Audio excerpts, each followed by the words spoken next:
Good morning all of you. आज की जो हमारी क्लास रहेगी वो रहेगी बीएससी फर्स्ट सेमेस्टर वालों के लिए। और जैसे कि हमने आपके लास्ट वीडियोस में आपके सिलेबस के बारे में डिस्कशन किया था कि आपका सिलेबस क्या है बीएससी फर्स्ट सेमेस्टर का, और हमने पढ़ा था कि हमें आपके बीएससी फर्स्ट सेमेस्टर में बॉटनी में 8 यूनिट लगभग आपकी पढ़नी है। ठीक है, तो आज से हम अपनी फर्स्ट यूनिट पढ़ना स्टार्ट कर रहे हैं, जिसमें हमारा फर्स्ट टॉपिक है आपका एंशिएंट बॉटनी। एंशिएंट का मतलब क्या हुआ? प्राचीन।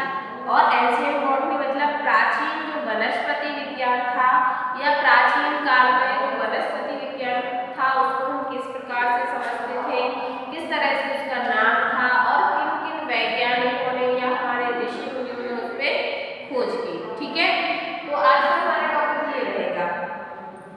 यदि हम मानते हैं कि हमारे जो वेद है, उपनिषद है, तो वो क्या है, हमारे ऋषि मुनियों ने लिखे हुए हैं। ठीक है, और उन्होंने आज से कई वर्षों पहले बता दिया था कि भाई खगोल विज्ञान हो या भौतिक विज्ञान हो या वनस्पति विज्ञान हो, सबके बारे में उन्होंने पहले से ही अपने वेदों में उनका वर्णन कर दिया था। ठीक है, लेकिन आज क्या हो रहा है, आज पश्चिमी करंट बढ़ने के कारण हम कई ऐसी खोजें जो हमारे ऋषि मुनियों ने की है, हमारे वैज्ञानिकों ने की है, उनका श्रेय हम किसको दे रहे हैं?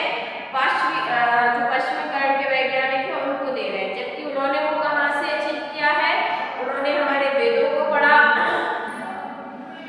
हमारे उपनिषदों को पढ़ा और उसके बाद उन्होंने कुछ चीजें उनमें क्या की है, इंक्लूडेड की है। क्योंकि हमने अपने वेदों को नॉर्मली नहीं पढ़ा है या बहुत कम उनको इम्पोर्टेंस दिया है, और उन्होंने उसी पे क्या किया, जैसे हमारे ऋषि मुनियों ने उस पर 60% वर्क कर दिया था।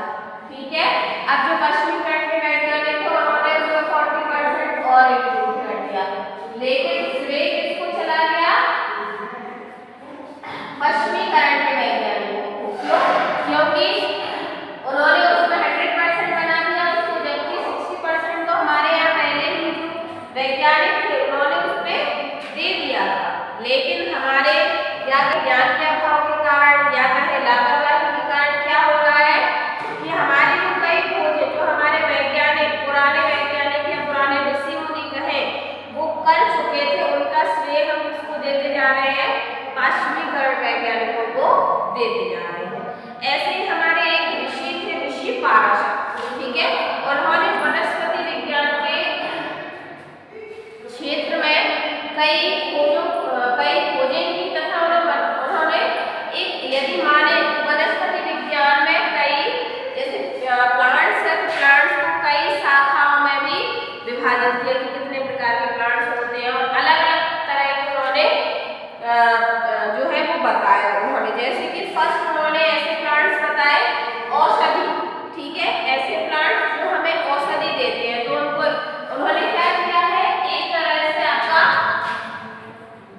क्लासिफिकेशन या जिसे हम कहें वर्गीकरण करने का प्रयास जो है उन्होंने किया है। लेकिन पश्चिमी करंट के वैज्ञानिकों ने उसी में 4 चीजें और ऐड कर दी और उनका श्रेय किसको दिया हमने? पश्चिमी करंट के वैज्ञानिकों। लेकिन उसका स्टार्टिंग किसने किया था? हमारे ऋषि मुनि पाराशर ने।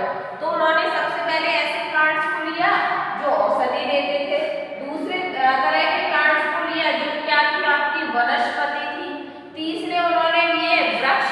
ठीक है, फर्स्ट उन्होंने दिया औषधि, दूसरा वनस्पति, तीसरा आपका वृक्ष उन्होंने बताया कि भाई वृक्ष भी होते हैं। ठीक है, नेक्स्ट उन्होंने बताया कुछ टाइप के जो प्लांट्स होते हैं, मतलब एक श्रेणी में उनको कुछ को उन्होंने बनाया। दूसरा उन्होंने बनाया कि भाई जो गुल्म होते हैं, गुल्म की उस श्रेणी में बांटा, और फिर बांटते हैं तृण, जिसको हम आज समझते हैं घास। ठीक है, तो उन्होंने घास की अलग एक क्लासिफिकेशन किया कि घास इस तरह की होती है, बहुत सारे टाइप्स की घास उसमें इंक्लूडेड की। फिर उन्होंने बताया प्रकार एंड नेक्स्ट में है वल्ली। तो इस प्रकार से जो हमारे ऋषि पाराशर थे उन्होंने प्लांट्स जगत को या कहें पादप जगत को या बॉटनी को उन्होंने कितने पार्ट्स में वर्गीकृत किया था लगभग 8 पार्ट्स में। अब तो कई पार्ट्स में कई नए वर्गीकरण जो है हम पढ़ते जा रहे हैं कि भाई इस तरह के प्लांट्स होते हैं, लेकिन एक मेन कहे कि स्टार्टिंग किसने की? औषधि सॉरी किसने की स्टार्टिंग? आपके ऋषि पाराशर ने। ऐसे ही कई वैज्ञानिक जो है हमारे प्राचीन काल में रहे हैं जिन्होंने क्या किया है, बॉटनी पे या वनस्पति विज्ञान में बहुत सारी खोजें की है। जैसे वैज्ञानिक चरक है, वैज्ञानिक सुश्रुत है ना। वृक्षावेदा में पूरा वृक्ष का जो है पूरा आपका वर्णन किया गया है, किस तरह से वृक्ष होते हैं, किस तरह से क्या होता है। फादर ऑफ बॉटनी इसको कहा जाता है दार्शनिक में थियोफ्रास्टस को, ठीक है। तो इस प्रकार आपने जाना कि भाई जो हमारी वैदिक बॉटनी है उसमें कहीं ना कहीं हमारे देश के, हमारे वैज्ञानिकों के या हमारे ऋषि मुनियों का बहुत बड़ा योगदान था। लेकिन हम पश्चिमी कण के चलते हुए क्या करते जा रहे हैं, उस योगदान को भूलते हुए जा रहे हैं। इसलिए आपके सिलेबस में इस चीज को इंक्लूड किया गया है कि आप अपने वेद पढ़ें, आप अपने उपनिषद पढ़ें, ठीक है, और उससे जाने कि आपके जो वैज्ञानिक थे, आपके जो ऋषि थे, मुनि थे, गुरु थे, उन्होंने कितना बड़ा योगदान जो है वो आपके वनस्पति विज्ञान के क्षेत्र में दिया हुआ है, ठीक है। तो आज की क्लास में हम पढ़ेंगे इतना ही। नेक्स्ट क्लास में हम पढ़ेंगे मॉडर्न बॉटनी के बारे में कि मॉडर्न बॉटनी क्या है और ये किस प्रकार से इसको हम समझ सकते हैं।